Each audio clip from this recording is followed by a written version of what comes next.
안녕하세요. 이번에는 장편 소설을 소개시켜 드리려고 합니다. 스토너, S-T-O-N-E-R, 스토너라는 장편 소설입니다. 존 윌리엄스 지었고요. 김승욱 옮겼고 RH 미디어에서 출판했습니다. 예, 전서점 종합 베스트셀러 1위라는 소설 분야에서 쾌거를 기록한 이제 소설인데요. 그냥 평범한 남자 교수님의 일상을 담대하게 적은 소설이에요. 뭐 극적인 사건이 있다거나 이 사람이 성공을 한다거나 이런 희극적인 부분은 별로 없고 그냥 우리 일상 주변에서 볼 수 있는 평범한 인물에 대한 이야기라서 어쩌면 이런 스토너라는 장편 소설이 요즘 대중들에게 사랑을 받지 않았나라는 생각이 들었습니다. 근데 많은 평론가들이 이 소설을 칭찬을 많이 하고 평범함 속에서 위대함이 있다라는 그런 극찬을 하던데요. 저는 그냥 이게 여성으로서 스토너라는 사람이 남자 교수님이거든요. 여성으로서 남자의 삶을 바라봤을 때는 그다지 존경할 만한, 칭찬할 만한 그런 인물은 아니었다라고 나는 좀 들더라고요. 본인의 가정을 잘 책임을 진다고는 하지만 제3자라는 입장에서 자기의 부인을 바라보는 그런 시선도 좀 저는 불편했고, 그리고 그 불편한 부부 사이에서 또 다른 여자를 만나가지고 불륜을 저지르는 그런 젊은 교수하고 불륜을 저지르는 그런 부분도 조금 저는 추천할 만한 그런 이야기는 아닌 것 같아서 현대상에서는 이제 이게 가야사 오래된 고전은 아니잖아요. 그래서 요즘 이 소설이 극찬을 하고 사람들이 읽기를 권유를 하던데 제 입장에서는 그다지 그렇게 좋은 소설이다라는 판단은 들지는 않더라고요. 그냥 객관적인 생각이었습니다. 그러면 이 소설을 어떻게 유명한 사람들이 어떻게 평가를 하고 어떻게 이제 읽혀졌는지 한번 읽어드리도록 하겠습니다. 띠지에는 전 서점 종합 베스트셀러 1위라고 적혀 있고요. 뉴욕 타임즈에서 스토너를 이렇게 소개했습니다. 위대한 소설이라기보다는 완벽한 소설이다. 이야기 솜씨가 워낙 훌륭하고 문장은 아름다우며 감동적이라서 숨이 막힐 정도다. 김연수, 신형철, 이동진, 최은영, 강력 추천. 워터스톤 올해의 최고의 책 이렇게 적혀 있습니다. 그리고 책 뒷부분에 사람들은 이제 한번 소개시켜 드리겠습니다. 슬픔과 고독을 견디며 오늘도 자신만의 길을 걷는 당신을 위한 이야기. 사는 모습은 달라도 우리는 누구나 스토너다. 출간 50년이 지나 비로소 전 세계를 매료시킨 아름다운 소설. 내셔널북 어워드 수상 작가 존 윌리엄스의 대표작. 농부의 아들 윌리엄 스토너는 19살 때 농업을 공부하려고 미주리 대학에 입학하지만 문학의 아름다움에 매료되어 영문학도의 길로 들어서 교수가 된다. 가정적이고 성공의 뜻이 없는 조용한 스토너이지만 스스로에게 부끄럽고 싶지 않은 마음, 학문에 있어 진지한 태도가 오히려 그를 고독하게 만든다. 작가 존 윌리엄스는 특별할 것 없는 한 남자의 인생을 진실하고 강렬하게 인간에 대한 연민을 품고서 펼쳐 보인다. 그 어떤 책과도 다른 소설, 스토너는 그 자체로서 문학의 힘에 바치는 창가이며 슬프고 고독한 사람들을 위한 따뜻한 위안이다. 가디언은 이렇게 소개했습니다. 놀라울 정도로 아름다운 문체로 쓰인 소설, 평범한 삶과 조용한 비극에 대한 잘 알려지지 않았지만 위대한 작가의 걸작.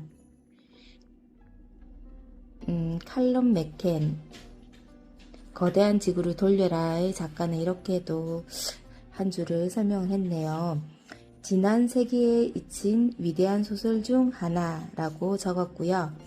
그리고 존 윌리엄스의 스토너만큼 명확하고 깊이 있는 소설을 읽어본 적이 없다. 미국 문학의 진정한 클래식으로 대우받아야 마땅하다. 수비의 기술을 적은 체크 하바크 작가가 적었습니다. 그리고 이언 맥큐언 속죄를 지은 작가죠. 문학을 사랑해온 이들에게 이 소설은 믿기 힘든 발견이다 라고 또 소개를 했습니다. 읽고 난 뒤에도 여운이 떠나지 않는 작품이다. 이 소설이 부활한 이유를 독자 여러분이 직접 찾아보길 바란다. 줄리언 반스, 애감은 틀리지 않는다. 줄리언 반스 작가가 또 한 줄을 남겼습니다. 유명한 작가님들이 이 소설에 대해서 극찬을 많이 했네요. 어떤 의미에서는 평범한 사람이지만 다른 누구 못지않게 풍부한 삶을 살아가는 당신에게. 저는 이 소설을 다 읽고 난 다음에 어떤 생각이 들었냐면, 이 소설이 극찬을 받았던 이유는 그저 평범하고 일상적인 스토너라는 인물이 고독한 삶을 따박따박 살아갔기 때문에 이 소설이 위대하게 칭찬을 받았던 것 같은데, 그 중에서도 왜 남자들이 주인공이면 왜 꼭 불륜이 들어가는가? 나는 거기서 이제 마이너스를 주고 싶었어요. 예. 왜 그런 소재를 꼭 넣어야만 할까요? 그런 소재가 없으면 안 될까요? 모르겠어요. 그냥 여기 페미니즘 관점이 들어가는지 모르겠는데, 이분이 그냥 가정이 없고 자식이 없으면은 전혀 개의치가 않을 텐데, 아무튼 그렇습니다. 그냥 줄거리에서 모르겠어요. 그 스토리를 만들어내기 위해서 많은 우여곡절을 사건들을 잡아넣기 위해서 또 그런 또 스토리를 만들었겠지만, 사람들이 칭찬하는 이유는 이 소설을 아름답고 위대하다고 칭찬받는 이유는 그냥 평범하기 때문에, 주인공의 인생이 그저 위대하고 성공이라는 삶과는 거리가 멀고 일상적이기 때문에 칭찬하는 건데, 그러면은 좀 더 평범하고 소박하지 않았다면은 그냥 여자들한테도, 저 같은 일상적인 사람한테도 그냥 공감이 되지 않았을까라는 저는 생각을 합니다. 저는 그냥 그 부분에서 공감이 되지 않더라고요. 그 스토너라는 이 책이 한 1년 동안 정말 많이 부각이 되더라고. 그래서 1년 전부터 한번 읽어봐야지라고 내가 생각을 하다가 올 여름에 이제 기회가 되어서 사놓고 단숨에 제가 읽었거든요. 그런데 제가 이 책을 금방 사서 읽은 것도 아니고 1년이라는 긴 시간 동안 이 책에 대해서 어떤 내용일까라는 궁금증과 호기심을 갖고서 읽었는데도 정말 평범하고 일상적인 주인공의 삶을 담대하고 아름답게 풀어나갔다라고 해서 저는 그냥 이렇게 소박한 일상의 삶이겠구나라는 그런 기대로 읽었는데 아니더라고요. 소박하기보다는, 그냥 소박하다라는 표현보다는 그냥 도덕적인 삶이겠구나라고 생각을 했는데, 이 속에서도 도덕적이지 못한 면이 있더라고. 그래서 이게 인간은 신이 아니구나라는 면을 또 강조하기 위해서 이 사건을 또 넣지 않았을까라는 또 그런 생각도 했었어요. 여러 가지 또 생각이 들더라고요. 그래서 소설을 읽으면서 사람의 상상력을 자극을 하고 하는 게 아닐까라는 생각을 합니다. 아무튼 소설을 한 권 읽고 나면요 정말 많은 생각을 하게 합니다. 여러분들 재미가 없더라고요, 이 소설도. 재미가 없어요. 그냥 담담하게 하루 만에 읽혀지기는 하지만 그다지 뭐 흥미로운 소설은 아니었어요. 아무튼 잘 읽었고요. 이 소설 존 윌리엄스 작가에 대해서 소개해 드리겠습니다. 1922년에 태어났고 1994년까지 1994년에 타계를 하셨습니다. 존 에드워드 윌리엄스는 1922년 8월 29일 텍사스주 클락스빌에서 태어났으며 1942년부터 1945년까지 미국 공군 소속으로 중국, 미얀마, 인도에서 복무했다. 윌리엄스는 덴버 대학교에서 학사학위와 석사학위를, 미주리 대학교에서 박사학위를 받은 뒤 1954년에 덴버 대학교로 돌아와 30년 동안 문학과 문의 창작을 가르쳤다. 오로지 밤뿐, 도살자의 건널목, 스토너, 아우구스투스 총 4편의 소설과 2권의 시집을 발표했으며 영국 르네상스 시대 시선집을 편집했다. 아우구스투스로는 내셔널북 어워드를 수상하기도 했다. 1994년 3월 4일 아칸소주 페이에드빌에서 세상을 떠났다. 그리고 옹딩리 김승우 우리 번역가님에 대해서 소개해 드리겠습니다. 성균관대학교 영문학과를 졸업하고 뉴욕 시립대학교에서 공부했다. 동아일보 문화부 기자로 근무했으며 현재 전문 전역가로 활동하고 있다. 옮긴 책으로는 분노의 포도, Most Wanted Man, 듄, 시인, 도플갱어, 살인자의 섬, 사형 집행인의 딸, 2002 스페이스 오디세이, 퓰리처 등이 있다.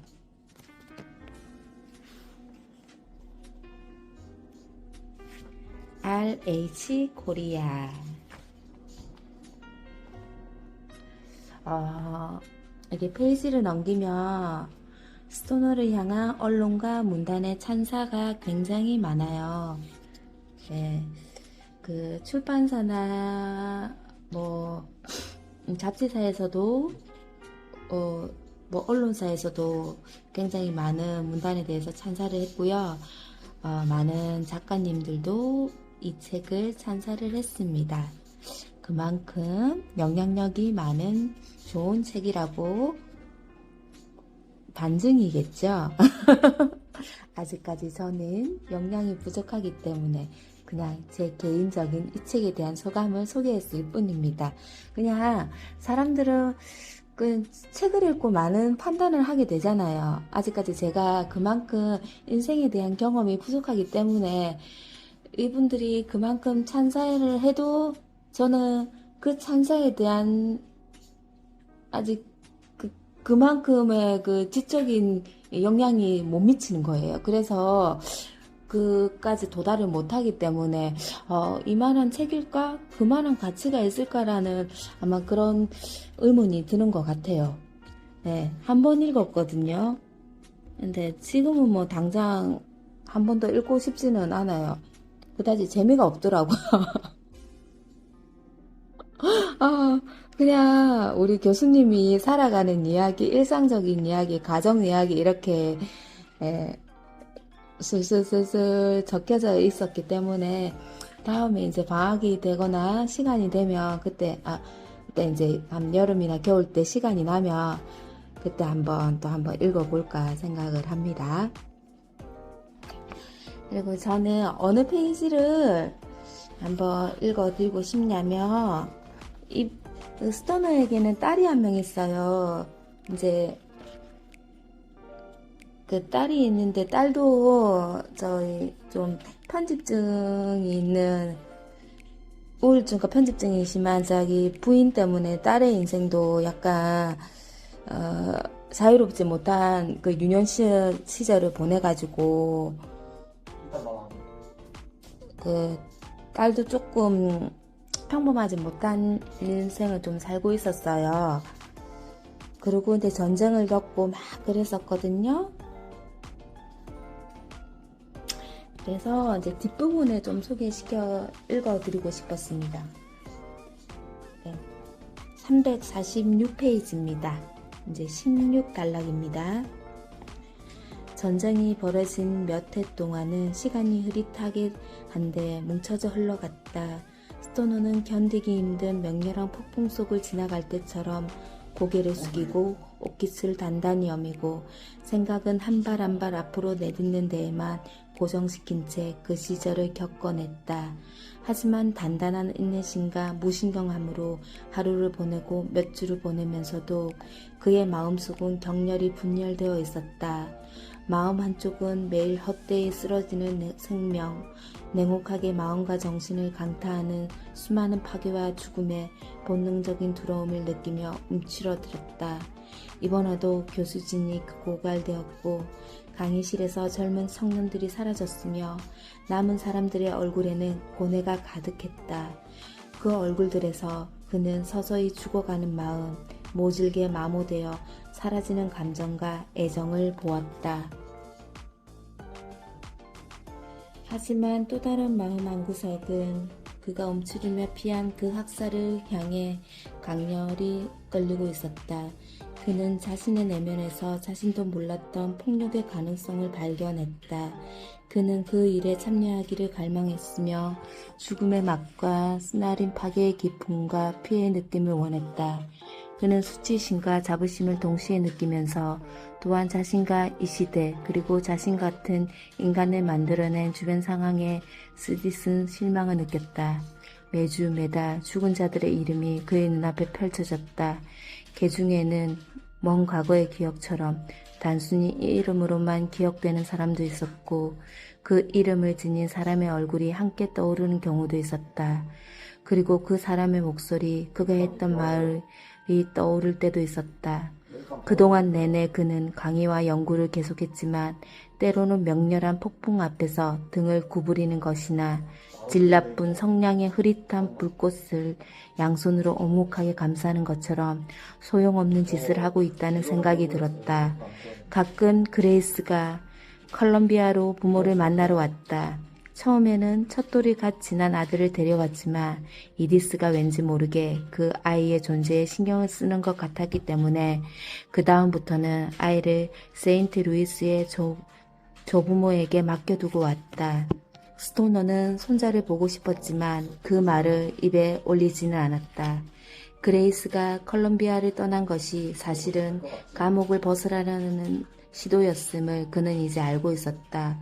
어쩌면 임신도 그런 시도일 수도 있었다. 그런 그녀가 결코 사라지지 않는 상냥함과 부드럽고 선한 의지 때문에 그 감옥을 다시 찾고 있었다. 이디스는 짐작하지 못했거나 인정 아래 들지 않았지만 그레이스가 술을 은근히 많이 마시기 시작했다는 사실을 스토너는 알고 있었다. 그가 그 사실을 처음 알게 된 것은 전쟁이 끝난 해의 여름이었다. 그레이스가 며칠 동안 친정에 다니러 왔는데 유난히 지쳐 보였다.